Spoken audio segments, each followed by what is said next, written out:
Okay, तो good afternoon, good evening to all of you my dear children. सबसे पहली चीज, हम लोगों ने पिछली साइंस की क्लास में फोर्स एंड प्रेशर को स्टार्ट कर दिया था और मैंने बात करी थी कि फोर्स क्या होते हैं। खैर, तो मैं थोड़ा सा वापस से रिकैप देता हूं। मैंने कहा था कि जो फोर्स होते हैं मेरे प्यारे बच्चों, वो फोर्स जो होते हैं वो एनी पुश और पुल, या तो आप किसी को पुश कर दो या किसी को खींच लो, किसी को धक्का दे दो, किसी को खींच लो।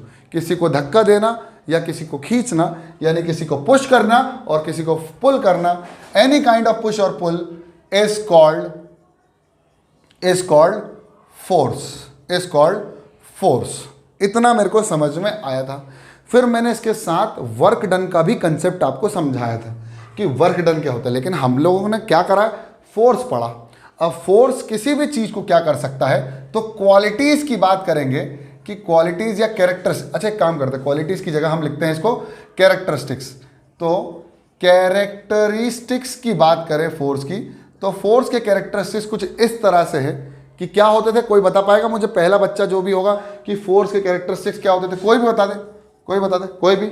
फोर्स क्या होता था, फोर्स क्या कर सकता था, फोर्स की क्या दम थी करने की, कोई बता दे जल्दी। कैरेक्टरिस्टिक्स ऑफ फोर्स, जल्दी, नहीं बता पा रहे?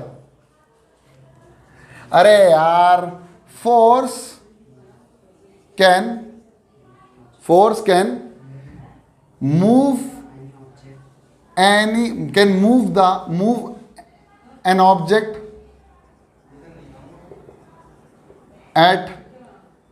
which is at rest, which is at rest। Force क्या कर सकता था, किसी भी ऑब्जेक्ट को मूव कर सकता था जो रेस्ट पे था। फिर क्या कर सकता था, force can stop an object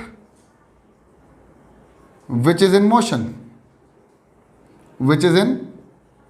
motion. बहुत बढ़िया बच्चों। और क्या बताया था मैंने, force can change the direction of any object. हाँ, very good. Force can change the direction of any object. Force क्या कर सकता था, किसी भी ऑब्जेक्ट के डायरेक्शन को भी चेंज कर सकता था। फिर force can change the shape and size of the object. Very good. Force can change the shape and size of any object. Direction के साथ साथ वो शेप और साइज को भी चेंज कर सकता था। फोर्स के बहुत सारे विभिन्न रूप थे। फिर मैंने कहा कैरेक्टरिस्टिक्स तो ठीक है, टाइप्स कितने थे, तो हमने कहा मेजरली हम लोगों ने जो टाइप्स ऑफ फोर्सेस की बात करी थी बच्चों, वो बात करी थी हमने। सबसे पहला टाइप पढ़ा था कॉन्टैक्ट फोर्सेस, और दूसरा हमने पढ़ना था नॉन कॉन्टैक्ट फोर्सेस। बहुत शानदार, जो भी बोल रहा है, शायद मुस्कान बोल रही है, बहुत बढ़िया, अच्छा लग रहा है मुझे। आप लोग बिल्कुल पढ़ रहे हैं, अच्छी लग रही है, लेकिन पढ़ते रहो, आगे बढ़ते रहो भैया। ओके, तो ये हमने बात करी। फिर हमने कहा चलो ठीक है, कॉन्टैक्ट कौन होते हैं, तो हमने कहा भाई कॉन्टैक्ट फोर्सेस वो फोर्सेस जिसमें दो बॉडीज के बीच में 100% कॉन्टैक्ट होता है। यानी अ कॉन्टैक्ट फोर्स, या एक काम करते हैं, आ की जगह दा लिखते हैं, थोड़ी इंग्लिश भी अच्छी सुधार लेते हैं अपनी। The contact forces are those forces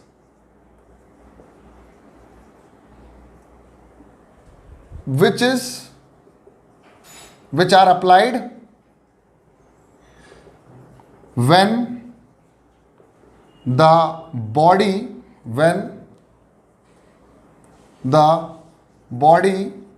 is in contact, when the bodies are in contact, या when the bodies are in, iron कर दो, when the bodies when the bodies are in contact. अब समझना, एक सवाल का जवाब देना। जैसे फॉर एग्जाम्पल यहां पर ये एक ग्राउंड है ना, एक ग्राउंड है, बढ़िया घास वास उग रही बढ़िया। यहां से किसी बच्चे ने एक गेंद को फेंका, लुढ़का दिया, ये गेंद यहां से जा रही थी, उसने किसी चीज से धक्का मार दिया, इसको हाथ से धक्का मार दिया, कोई फोर्स से उसको आगे बढ़ा दिया। थोड़े समय बाद क्या होगा बताइए? थोड़े समय बाद बॉल रुक जाएगी। थोड़े समय बाद बॉल रुक जाएगी। When a ball is throne on the ground, on the ground है sir, on the ground, on the ground, it moves, and after some time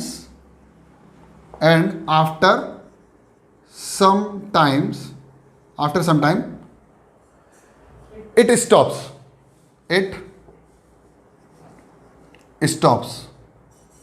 मेरा सवाल आप बच्चों से है, उसको तो रोकने के लिए मैंने कोई फोर्स नहीं लगाया, लेकिन तब भी वो रुक गई, तो कुछ तो काम कर रहा होगा। मैंने कहा था force is used to stop any moving object and force is used to move any object which is at rest.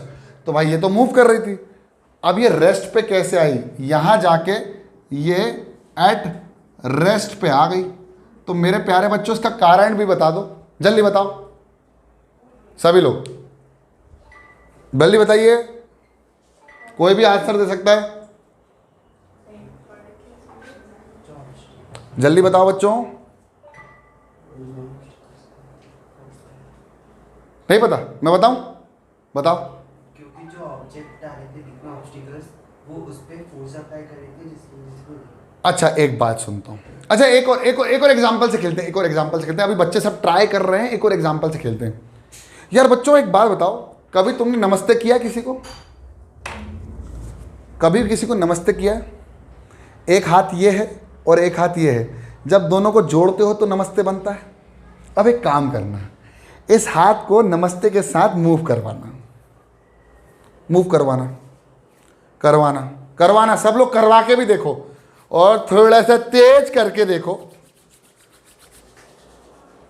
तुमको क्या महसूस हो रहा है? थोड़ा गरम महसूस। अरे सर ठंड में बड़ा मजा आता है, सर ठंड में बहुत मजा आता है इसको करने में। अभी सैनिटाइजर लेते हैं ना हम लोग, सर उड़ जाता है सैनिटाइजर। क्यों उड़ जाता है?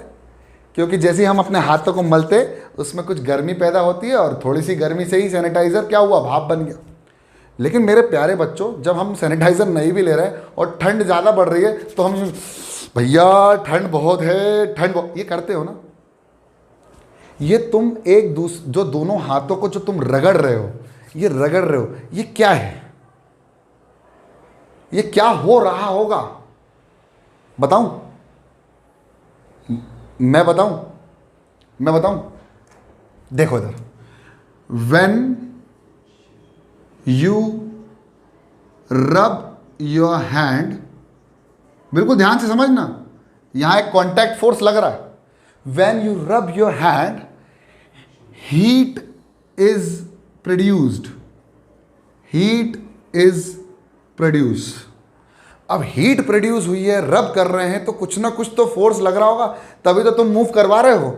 और दोनों हाथों के सरफेस पर भी कुछ फोर्स लग रहा होगा, तभी हीट प्रोड्यूस हो रही है, यानी कुछ काम हो रहा है। भाई हीट प्रोड्यूस होना मतलब क्या होता है? काम होना, यानी कहीं ना कहीं कुछ फोर्स लग रहा है।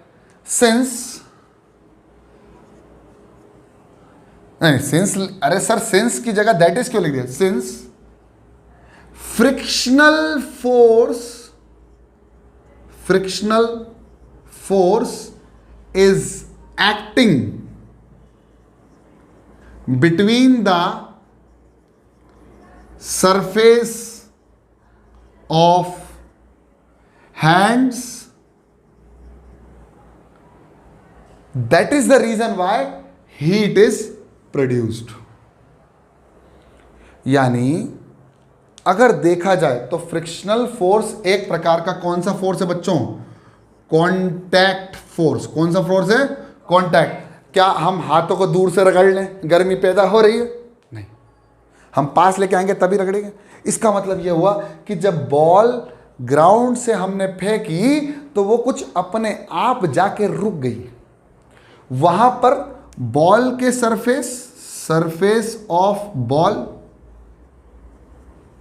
Touching the ground and the ground, यह है ग्राउंड, इन दोनों के बीच में एक फोर्स लग रहा था जो कि हमेशा बॉल के मोशन को क्या करता है? Oppose. Therefore a force called frictional force acting between the surface of ball, लिख लो यहां पर, surface of ball and the ground, which always oppose the motion of the ball, which always opposes the motion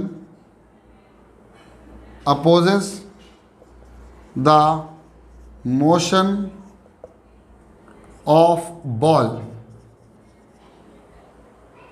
This is why जब ball यहां आगे बढ़ रही थी तो इसके पीछे एक फोर्स लग रहा था, उसको रोकने के लिए थोड़े समय बाद बॉल क्या हो जाती है? रुक सी जाती है। That is the reason why, this is why, ऐसे लिख लेंगे, this is why the ball stops after some time. Therefore majorly frictional force जो है वो हमारे पास एक कॉन्टैक्ट फोर्स है। जो फ्रिक्शनल फोर्स है वो कॉन्टैक्ट फोर्स है। आप देखना कि अगर आपके जूतों की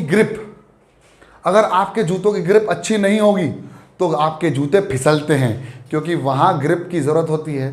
अब ऐसे ही आप फ्लोर में पानी डाल दो और फिर उसमें है ना नंगे पैर चलो तो भी आप फिसलने के चांसेस हैं, क्योंकि फ्रिक्शनल फोर्स क्या होता है? कम हो जाता है। फ्रिक्शनल फोर्स आपको ग्राउंड से अटैच रखता है।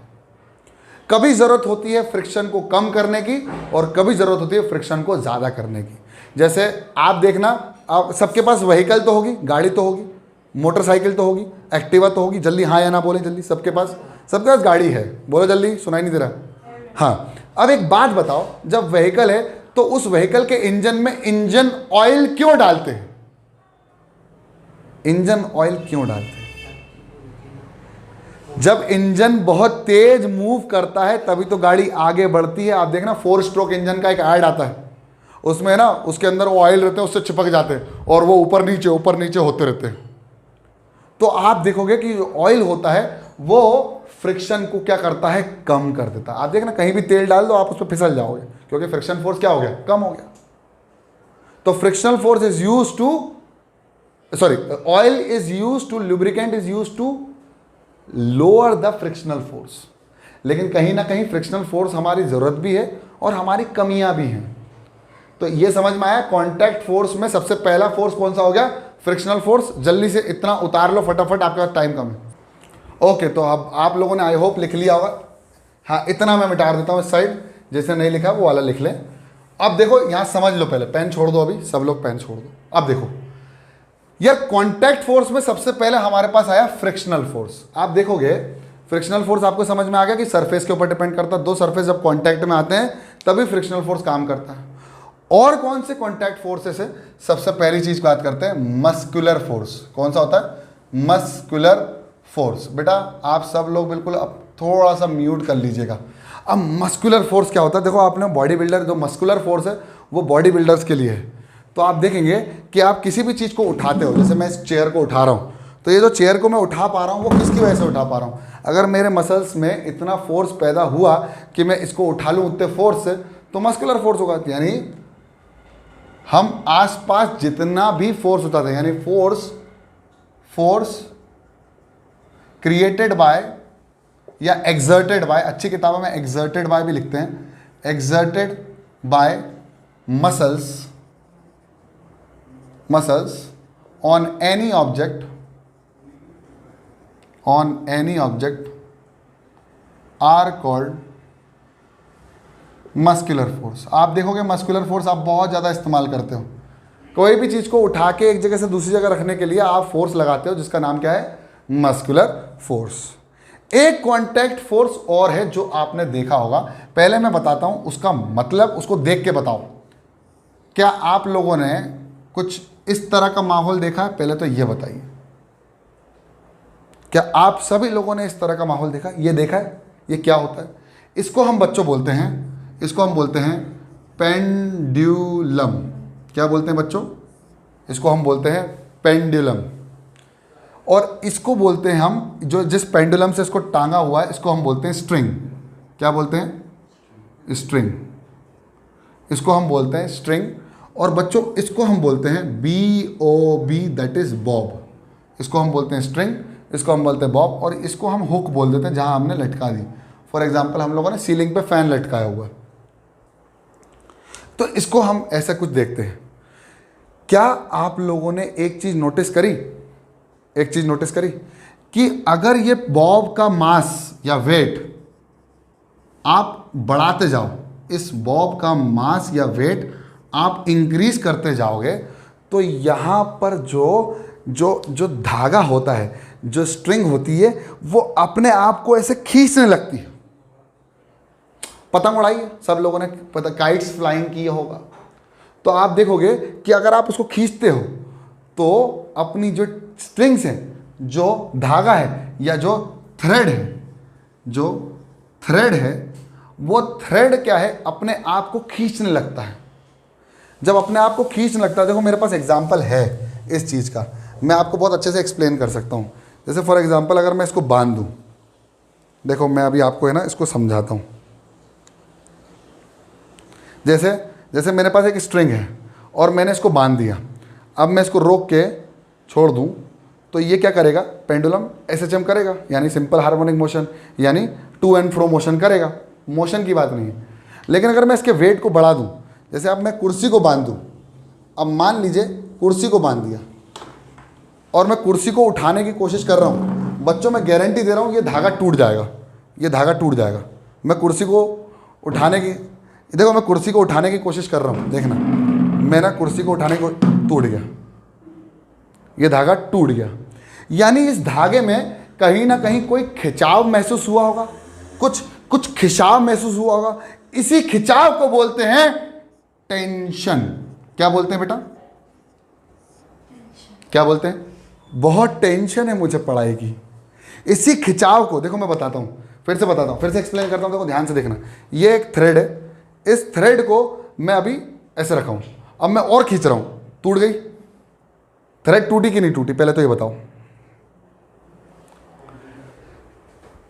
इसके अंदर जो खिंचाव महसूस हो रहा है, इसको, इसी खिंचाव को क्या बोलते हैं हम? टेंशन। जो तुमको कभी कभी महसूस होता है दिमाग में, जब हमें नंबर कम आते हैं, या हमने याद नहीं किया होता अच्छे से, या हमें फिजिक्स नहीं आती, या हमें केमिस्ट्री नहीं आती, हमें पूरी साइंस नहीं आती, हमें मैथ्स नहीं आती, तो हमें थोड़ी टेंशन होती है दिमाग में, हमें डर लगने लगता है। उसी टेंशन से लेके आए हैं ये स्ट्रिंग के अंदर भी एक टेंशन, और इसी टेंशन को क्या बोलते हैं हम? Tension force. क्या बोलते हैं हम? Tension force. क्या बोलते हैं हम? Tension force. और ये भी एक कॉन्टैक्ट फोर्स है। क्या है ये? एक कॉन्टैक्ट फोर्स है। बिना कॉन्टैक्ट के तो ये लगेगा ही नहीं, ये कॉन्टैक्ट होना चाहिए इसका। ये टेंशन फोर्स जो होता है वो विदाउट कॉन्टैक्ट नहीं लग सकता बच्चों। आया समझ में? पक्का? एक और फोर्स है जो कि कॉन्टैक्ट फोर्स होता है, जो कि हम बहुत अच्छे से जानते हैं। कभी आप लोगों ने वो पेन इस्तेमाल किया ऐसा वाला जिसमें चिटपिट वाला? किसी के पास है अभी वो? अच्छा, उस पेन का कभी पेन को तुम बाईपास करना। बाईपास समझते हो? उसको खोल खाल के देखना। उसके अंदर से आपको एक बहुत खूबसूरत सी, छोटी सी, प्यारी सी, नन्ही सी, मुन्नी सी आपको क्या मिलेगी बच्चों? एक स्प्रिंग मिलेगी। क्या मिलेगी? एक स्प्रिंग। अब ये स्प्रिंग जो है, जब आप इसको खोल के रखते हो, मतलब पेन जब आप ऑफ कर देते हो, मतलब पेन अभी लिख नहीं रहे हो, तो आपने खोल दिया और रख दिया, तो उस स्प्रिंग की खास बात ये होगी कि वो ऐसी दिखेगी। लेकिन जैसे ही आप उसको दबाते हो तो क्या होता है, स्प्रिंग दब जाती है और स्प्रिंग कुछ इस तरह की हो जाती है। देख रहे? थोड़ा बड़ा दिखाऊं क्या? थोड़ा और बड़ा, थोड़ा और बड़ा दिखा दो। ये स्प्रिंग कुछ इस तरह की हो जाती है। जैसे आपने पेन को दबाया, अब लिखते हो, फिर आप देखना कभी आप ऐसा भी करते होगे कि स्प्रिंग को दबा के छोड़ो तो एकदम से उचकती है। उस फोर्स को जो स्प्रिंग जनरेट करता है, उस फोर्स को बोलते हैं स्प्रिंग फोर्स। यानी ये भी एक प्रकार का क्या है, कॉन्टैक्ट फोर्स है। Spring force is also a contact force. तो कितने प्रकार के कॉन्टैक्ट फोर्स हो गए हमने जो पढ़ने थे? हमने पढ़ा पहले, सबसे पहले कौन सा, frictional force is a contact force. फिर हमने पढ़ा कौन सा, मस्कुलर फोर्स। फिर हमने पढ़ा टेंशन फोर्स। और फिर हमने पढ़ा स्प्रिंग फोर्स, जो स्प्रिंग के अंदर होता है। इतना जल्दी से उतार लो, छाप लो। ओके, तो अब मैं ये वाला एरिया मिटा रहा हूं और अब हमारी जो अगली हेडिंग होगी उसको हम बोलेंगे नॉन कॉन्टैक्ट फोर्सेस। अब और अच्छे से समझेंगे नॉन कॉन्टैक्ट फोर्सेस क्या क्या होते हैं। ठीक है बच्चों, देखो नॉन कॉन्टैक्ट फोर्सेस में मैंने आपको पिछली क्लास में बहुत अच्छे से समझाया भी था, लेकिन आज फिर से समझा देता हूँ। तो सबसे पहले नॉन कॉन्टैक्ट फोर्स होते हैं, उसमें हम बात करते हैं सबसे पहले तो बात करते हैं non contact.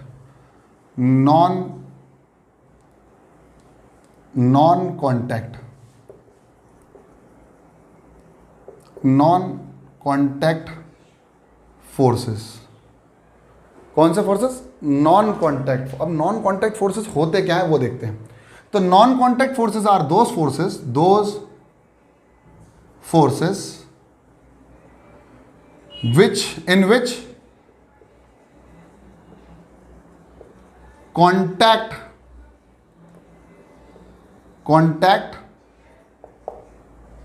between the two objects is not necessary. Contact between the two object is not necessary. मतलब ऐसे जिसमें कॉन्टैक्ट की जरूरत नहीं है, वो फोर्स एक दूसरे को ऐसे ही खींच ले बिना कॉन्टैक्ट के। Those forces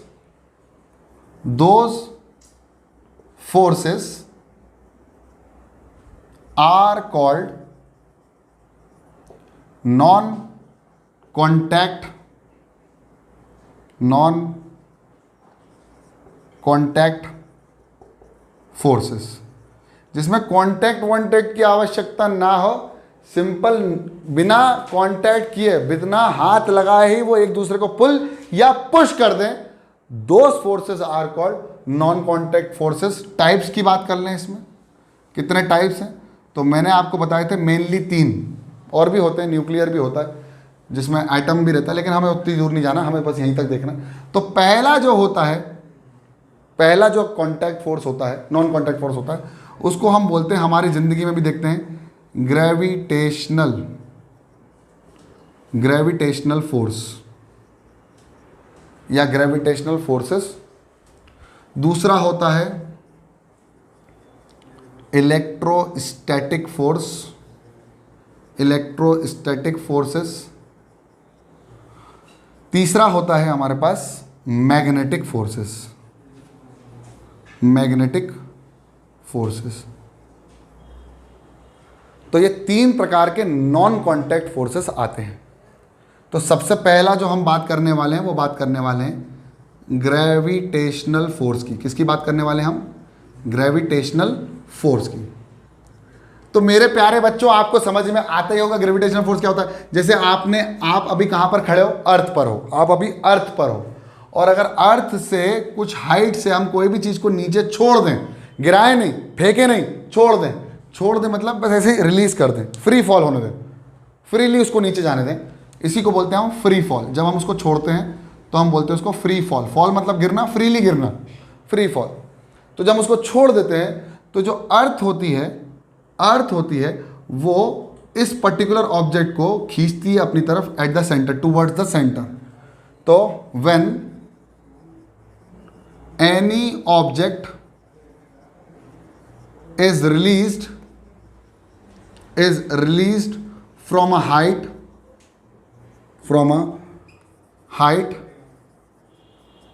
it always pull by earth towards the centre of earth, centre की तरफ खींचती है। अर्थ हमेशा अपने कोर यानी सेंटर की तरफ उसको अट्रैक्ट करती है, यानी खींचती है, पुल करती है, centre of earth. This force which is applied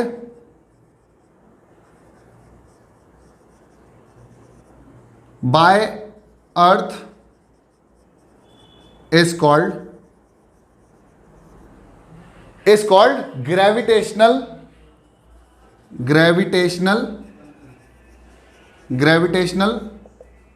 force, और इसको एक नाम और दिया गया है ग्रेविटेशनल पुल। क्या बोलते हैं? Gravitational pull. क्या बोला जाता है? पुल मतलब खींचना। तो ग्रेविटेशन में अर्थ हमेशा हमें आप खींचती है। अब हम बोलें कि सर हम अर्थ को क्यों नहीं खींच पाते? क्योंकि हमारा मास इतना ज़्यादा नहीं होता कि हम अर्थ को खींच सके, लेकिन अर्थ का मास बहुत ज़्यादा है, अर्थ तो बहुत बड़ा भी है वैसे भी, तो अर्थ हमें इसलिए खींच पाता है, हम अर्थ को नहीं खींच पाते। इसलिए कहा गया है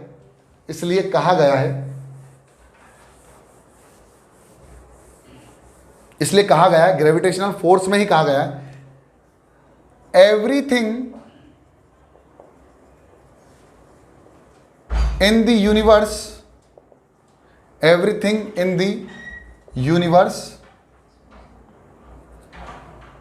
हाँ, कोई डाउट है क्या? Everything in the universe attract each other. जैसे for example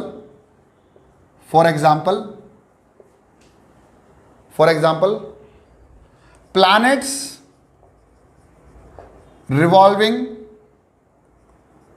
revolving around the sun. दूसरा, moon revolving around the, very good, around the earth is an example of, नहीं, अर्थ ड्यू टू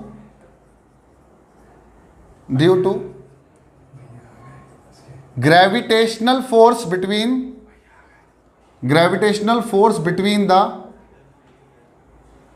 the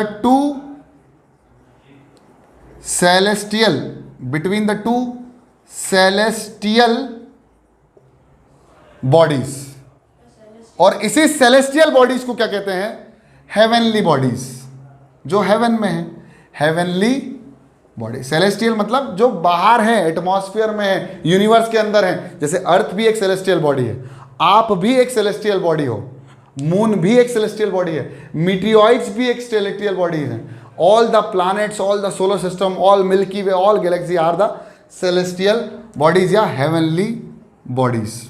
तो दो heavenly body हमेशा एक दूसरे पर force लगाते हैं अट्रैक्शन का। और मान लो ये फोर्स जो है, दो ग्लास रखे हुए हैं, वो भी एक दूसरे पर लगाएंगे, लेकिन this force is very less because the mass of two glasses is very less। इसलिए हमें ऐसा दिखाई नहीं देता कि ये दोनों एक दूसरे को क्या कर रहे हैं? अट्रैक्ट कर रहे हैं। लेकिन हाँ, हमें ये पता है कि जो मून है वो अट्रैक्ट होता है अर्थ से और उसके चारों ओर चक्कर लगाता है। इतना उतार लो जल्दी फटाफट। और हाँ, एक चीज और ऐड कर लो इसके अंदर, वो ये है कि the gravitational force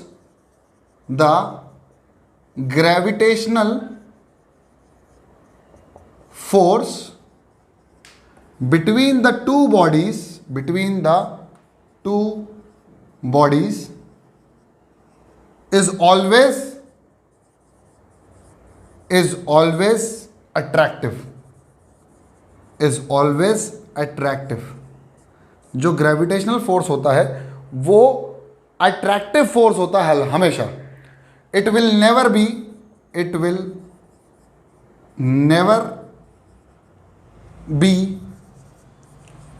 repulsive, it will always attractive. इतना लिख लिया। अब ये मिटा रहा हूं और ध्यान से देखना, अगला नॉन कांटेक्ट फोर्स जो है वो हमारे पास है इलेक्ट्रोस्टैट्स या इलेक्ट्रोस्टैटिक फोर्स। कौन सा होता है दूसरा हमारे पास होता है इलेक्ट्रोस्टैटिक फोर्स।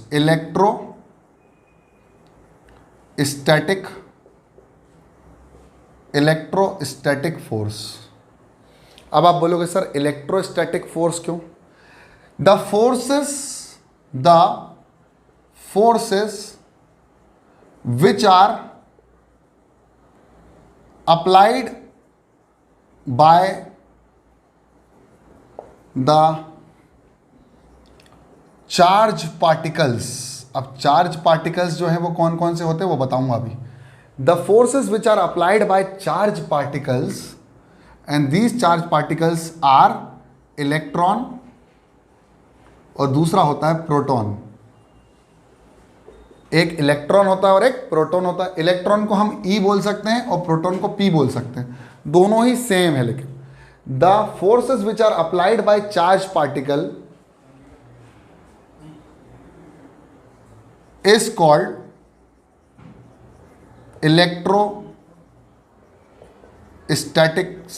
Electrostatic forces. अभी इसके अंदर और भी बहुत सारी चीजें हैं बेटा, वो नहीं पढ़ना, वो 11-12 में पढ़ेंगे अपन, बहुत कर रहे में, टेंशन मत लेना। बस इतना समझ लो कि दो चार्ज पार्टिकल एक दूसरे पे कुछ फोर्स लगाएं तो वो इलेक्ट्रोस्टैटिक फोर्स होता है। जैसे for example there are 2 types of charges. पहला होता है पॉजिटिव और दूसरा होता है नेगेटिव। देखो इधर तो 2 टाइप्स हैं यहाँ पर चार्जेस के, 2 टाइप्स ऑफ चार्जेस। तो पहला जो चार्ज है उसको हम बोलते हैं पॉजिटिव चार्ज, और दूसरा जो होता है वो हमारा होता है निगेटिव चार्ज। और इसी पॉजिटिव चार्ज का नाम है proton. P for proton, P for positive.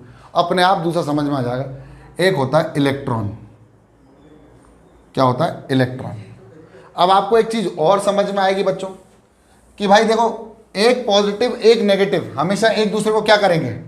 तो अगर एक पॉजिटिव और एक नेगेटिव है तो ये दोनों एक दूसरे पर कैसा फोर्स लगाएंगे? अट्रैक्टिव। कैसे लगाएंगे? The force will be attractive. तो पॉजिटिव एक दूसरे को क्या करेंगे फिर? सर पॉजिटिव और एक और पॉजिटिव एक दूसरे से दूर भागेंगे, और नेगेटिव भी एक दूसरे से क्या करेंगे? दूर भागेंगे। तो इन दोनों ही केसेस में कैसा फोर्स लगेगा? रिपल्सिव फोर्स लगेगा सर। और देखो ये कांटेक्ट में नहीं है, therefore they are not in contact, they are not in contact, they are not in contact, इसीलिए इनको नॉन कॉन्टैक्ट फोर्स की कैटेगरीज में हमने डाला है। ठीक है, एक पॉजिटिव और एक नेगेटिव। ठीक है, ये मिटा देता हूं। अब ध्यान से देखना और मजा आने वाला है। अब हम बात करने वाले हैं अगले फोर्स की, जिसका नाम है मैग्नेटिक फोर्स। क्या कहलाते हैं? Magnetic force. तो अगला है मैग्नेटिक फोर्सेस, और जो कि कांटेक्ट की लिस्ट में है, non contact? Sir non contact की लिस्ट में है। Force exerted by magnets, force exerted by magnets are called magnetic forces. Magnetic forces क्या होते हैं? सर मैग्नेटिक फोर्सेस, जैसे हमारे पास एक मैग्नेट है, उस मैग्नेट में 2 पोल्स होंगे, एक होगा साउथ और एक होगा नॉर्थ। एक और मैग्नेट है सर, ठीक है सर, एक होगा साउथ और एक होगा नॉर्थ। जब हम नॉर्थ के साइड साउथ लेके आएंगे तो क्या करेगी? अट्रैक्ट। जब नॉर्थ के साइड नॉर्थ को लेके आ जाएंगे तो वो क्या कर जाएगी? रिपेल। तो ये एक दूसरे से दूर भागेंगे। तो यहां पर एक स्टेटमेंट आएगी, नोट बना के लिख लेना, नोट बना के। Same poles repel each other, या same pole repel each other, या रिपल्सिव फोर्स लगता है, और opposite poles attract each other. Same poles क्या करते हैं, एक दूसरे को रिपेल करते हैं, और अपोजिट पोल्स क्या करते हैं, एक दूसरे को अट्रैक्ट। तो मैंने कहा भाई north north repel, south south repel, north south attract, and south north attract. इन दोनों के केस में रिपल्शन होगा, इन दोनों के केस में ही क्या होगा, रिपल्शन। इतना उतार लो। अच्छा हाँ, एक चीज और, पॉजिटिव और पॉजिटिव सेम चार्जेस, तो यहां पर भी लिख लो नोट बना के, same charges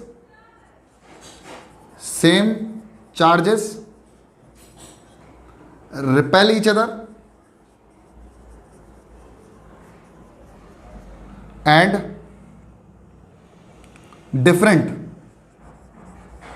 different charges attract each other। इसमें ऐसे लिखते हैं लाइक और अनलाइक, किताबों में ये भी लिख देते हैं, लाइक मतलब सेम और अनलाइक मतलब अलग अलग। तो अनलाइक चार्जेस क्या करेंगे, एक दूसरे को अट्रैक्ट, और लाइक चार्जेस क्या करेंगे, एक दूसरे को रिपेल। इतना उतार लो फटाफट।